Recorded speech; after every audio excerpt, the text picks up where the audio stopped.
Kung inyo pong tatandaan mga kapuso ay naibalita namin sa inyo kahapon yung tungkol sa nagkapalit-palit na mga bangkay noong dalawang OFW mula sa Saudi Arabia. Kanina nadala na sa tamang pamilya ang mga labi. Nakatutok si Bernadette Reyes. Mula Bataan, sinundo ng mga kaanak ang mga labi ng OFW na si Apolonio Bisnar.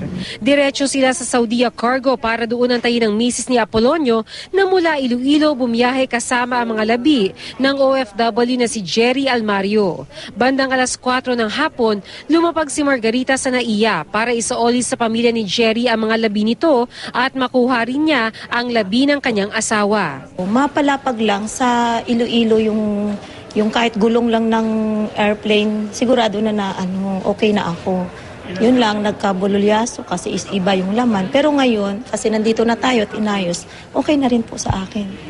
Magkahalong lungkot at saya rin ang naramdaman ng biyudang si Cheryl Almario ng Mariveles, Bataan. Malungkot dahil bangkay ng asawa ang dahilan kung bakit muli siyang nasa airport cargo. Pero masaya rin dahil makakauwi na siya kasama ang tunay na bangkay ng asawang si Jerry Almario.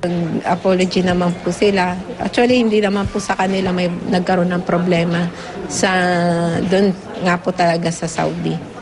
April 30, sabay dumating lulan ng Saudia Cargo ang mga labi ni na Apolonio Bisnar at Jerry Almario.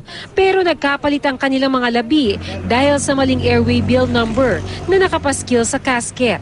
Sinagot naman daw ng Saudia Cargo ang gastos sa pagbiyahe ng mga labi para makarating sa paroroonan. Ayon sa OWA, makakatanggap rin ng 120,000 pesos ang pamilya ng OFW kung natural death ang sanhi ng pagkamatay. Makakatanggap rin ng scholarship ang isang anak at may livelihood assistance rin sa naulilang asawa. Bernadette Reyes, Nakatutok, 24 Oras.